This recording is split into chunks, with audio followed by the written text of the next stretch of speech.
그 위치법에 따라서 불편 양상이 다 다를 수 있나? 환자가 느끼는 통증 정도나 활동 정도나 이런 것들이? 네. 대흉근 뒤로 네. 들어가게 되면 우리 몸은 이게 근육이 하나하나 따라 움직이는 게 아니라 전체가 같이 움직이는데요.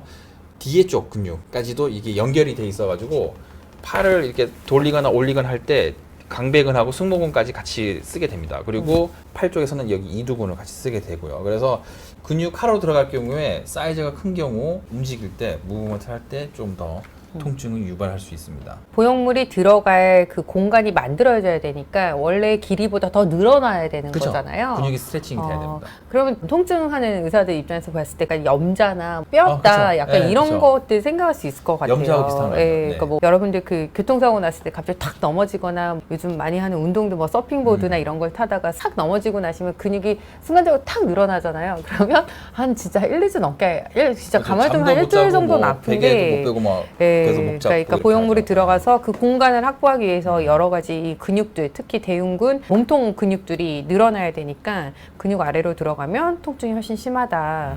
원장님은 어떤 방법을 가장 선호해서 제일 많이 시술을 하세요? 그러면?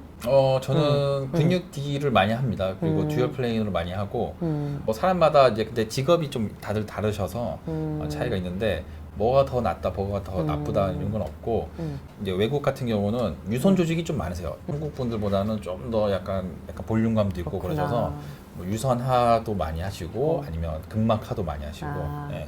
그렇겠네요. 유선이 두꺼우니까 거기 아래 놔도 비치거나 뭐 이런 그렇죠. 게 좀 덜 커버리지가 하시겠네요. 많으니까. 팔로업해서 수술 후 경과 보러 오실 때 어떤 때 제일 불편하다 많이 말씀하세요? 일반적으로 네. 다음날 자고 일어났을 때 우리가 쌍꺼풀 수술하면 다음날 눈이 막 소세지가 되잖아요. 이렇게 가슴도 대흉근이 많이 붓게 돼요. 그래서 자고 일어나면 순간 못 일어나요. 엄마 찾게 되고. 근데 눈 딱 뜬 순간은 네. 되게 힘들어 하시는데 음. 한 10분 정도 조금씩 몸을 움직이기 시작하면 약간 몸이 풀려요. 약간 담 결렸다가 딱 풀리는 듯한 느낌이 듭니다. 결국은 이렇게 환자분들 아프다고 말씀하시는 부위가 가슴이랑 팔 이렇게 제일 많잖아요. 네, 그래서 이게 이제 대흉근, 갑바 근육, 이 근육의 염자 상태인 거잖아요. 강제로 늘어뜨려야 되는 너무 상황이 막 되면서 늘어나 있으니까. 예. 네. 사실은 근육은 스트레칭 돼서 그게 적응이 되면 복구가 됩니다, 여러분. 그러니까 이 염자 상태가 적응이 될 때까지 통증 기간이 있는데 그쵸. 그게 한 일주일 정도. 장기적으로는 이제 완전히 늘어나려면 최소 3개월, 일주일 정도면 생활을 좀 자유롭게 할 할 수 수 있을 있는 정도로 상태, 늘어나는 예. 거죠. 근육의 염자 상태가 일어나기 때문에 아픈 거지 수술이 잘못되거나 뭔가 그런 문제는. 그래서 가슴 수술 부위는 안 아픈데 아까 여기저기가 아파서 아무것도 못 하신다는 그쵸. 그런 상태가 되시는 거죠. 혹시 가슴 수술 하고 나서 병원으로 네. 목이 아파요, 아니면 허리가 아파요, 어깨가 아파요 하시는 분들이 가끔 오시나요? 이렇게 알고 찾아오시는 게 아니라 선생님 갈비뼈가 너무 아파요, 어깨가 너무 아파요. 근데 사실은 저 뭐 이렇게 뭐 수술했어요 이러신 분들이 있긴 있어요. 그쵸. 수술을 하고 나서 허리나 목에 통증이 있어서 아프다고 하시는 분들이 많잖아요. 네. 그게 왜 아픈지를 설명해 드리면요. 사실은 임산부 그림인데 다르지 않아요, 여러분. 이렇게 작은 가슴이 커지게 되잖아요. 무게가 늘어나게 되면 무게 중심이 신체의 앞으로 이동하게 됩니다, 여러분. 등은 굳고 목은 앞으로 빠지는 이런 거북목과 라운드 숄더 체형을 가지게 되는데요. 그러면 등과 목 쪽에 통증이 주로 생기게 되고 무게가 무겁기 때문에 날개뼈가 양옆으로 이동을 하게 돼요. 날개뼈 사이가 갈라지는 듯한 통증 이런 것들이 주로 일어나게 되는데 거기에 따른 이제 제 몸을 맞춰가는 과정이 필요한데 수술 전부터 통증이 심하셨던 분들 있죠. 특히 거북목, 어깨 결림, 날개뼈 사이 통증이 있으셨던 분들은 체형 교정에 필요한 근력을 키워서 수술을 받으시는 걸 저는 권유를 드려요. 수술하고 나서 이런 거북목이 생겼다거나 어깨 결림, 뭐 허리 통증이 있다면 어떤 방식으로 치료를 하는 게 좋을까요? 수술을 하고 나서 이 대흉근이 처음에 염자가 있고 기능이 떨어지기 때문에 염자가 있는 상태를 좀 통증을 줄여줄 수 있게 고쳐줘야 되는 과정들을 이제 하죠. 그러니까 그렇죠. 마사지 기법이나 아니면 스트레칭 기법들을 좀 해주고 어깨가 돌아간 거를 펴줄 수 있게 하기 위해서 여러 가지 목 근육들, 주위 근육들을 늘어뜨리고 흉곽탈출 증후군이라고 내려가면서 신경들이 눌리면서 찌릿찌릿한 통증이 목 디스크가 아님에도 불구하고 생길 수 있어서 그런 것들을 교정해줄 수 있는 치료를 좀 하고 날개뼈 사이 근육들, 중간 승모근들, 뭐 능형근 이런 애들을 키워줄 수 있는 운동들을 주로 시키죠. 밸런스를 일단 거기 부분적으로 맞추고 가슴을 몸에 달았을 뿐이지만 허리 커브도 바뀌고 등 커브도 바뀌고 목 커브도 다 바뀌기 때문에 골반부터 차곡차곡 이렇게 쌓아나가서 리셋을 시키는 과정이 필요한 거죠. 좀 간단하게 집에서 할 수 있는 있는 동작이 있나요? 제일 좋은 거는 집에 가서 이러고 계시면 안 되고요. 아프니까 이러고 계시지 마시고 일단 손바닥이 앞으로 보이게 팔을 이렇게 펴주시고요. 어깨를 이렇게 쭉 펴주세요. 최대한. 예. 목을 길게 뻗으시면서 턱은 당기시고 쇄골뼈를 넓게 펴신다 생각해서 손바닥이 앞으로 보게 이렇게 좀 젖혀주는 자세. 그리고 날개뼈를 들어서 뒤로 꽂아준다는 자세. 요거를 최대한 조금 많이 해주시는 게 좋고, 이게 이제 좀 움직일만 하다 그러면 이렇게 뒤로 돌려주는 자세, 등 뒤에 날개뼈를 모아주는 운동을 좀 해주시는 게 좋고요. 이제 팔을 들 수 있다.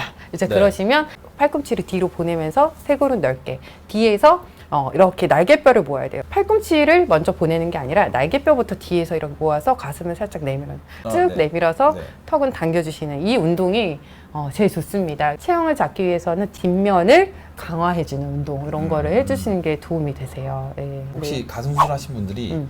도수 치료를 받으러 가시면 좀 도움이 될까요? 예, 실제로 오시기도 하시는데요. 통증 컨트롤, 피로염 주사 이런 것도 하기도 하고 그런 상태에서 스트레칭이나 등 근육 잡아드리고 해서 통증을 잡아드리고 체형을 다시 잡아드려서 본인의 밸런스가 맞아야 되니까 수술하기 전부터 그런 코어 근육을 조금 길러 놓으시는 게 참 도움이 될 것 같아요.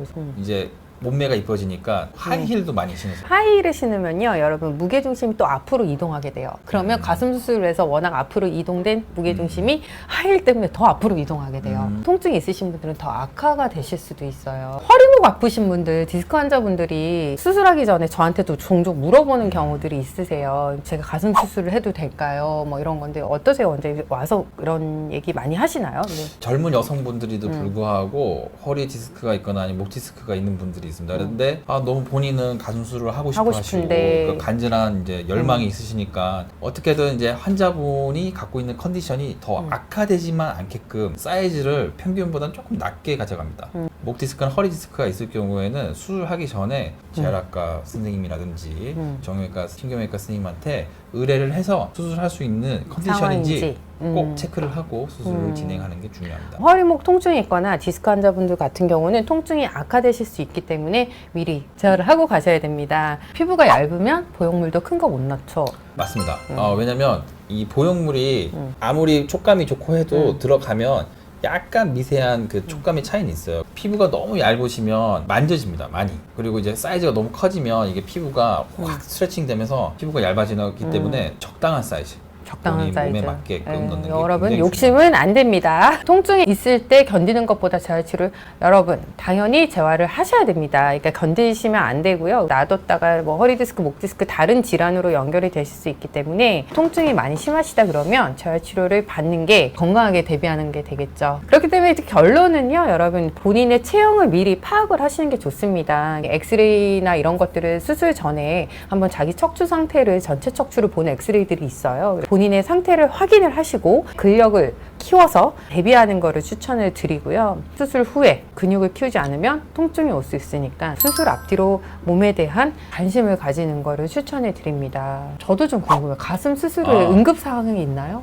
응급 사항은 출혈입니다. 출혈. 피가 막 철철철 나가지고 안에 막 피가 많이 꽉 차 있다든지 그러면 안에서 피가 고인 거는 빼줘야 되고 출혈이 나는 포인트는 지혈을 해줘야 됩니다. 이런 경우에는 좀 응급 사항이라고 할 수 있죠. 혹시 보형물이 터지진 않을까요? 그 터졌을 경우에는 어떻게 알 수 있는지 제가 알려드리면 어느 날 한쪽 가슴이 계속 작아져요. 뭔가 샤워할 때마다 이상하다. 왜 이렇게 오른쪽 가슴이 작아져요. 작아지는 거는 백이 터졌을 가능성이 좀 있습니다. 그러면 이제 가서 초음파를 찍어 본다든지 MRI를 찍어서 보형물을 확인할 수 있어요. 터지면 몸 안에 어떻게 돼 있나요? 이게 젤도 이제 FDA 승인이 돼 있고 몸에서 흡수가 돼도 크게 뭐 문제 되진 않는데 그래도 찝찝하죠. 이런 젤이 몸에 들어가 있다는 그러면 게. 그거 이렇게 그래서 교체를 해줘야죠. 네. 초응급은 아니고 날짜를 잡고 진행을 하시는 게 안전합니다. 여러분 아름다운 가슴, 아름다운 몸매 다들 모든 사람들이 열망하는 핵심 포인트일 것 같은데 어쨌든 건강하고 안전하게 오랫동안 유지할 수 있는 몸매가 중요합니다. 본인이 갖고 있는 이상형보다는 조금 안전하게 본인 체형에 맞게끔 가슴 수술을 하시는 게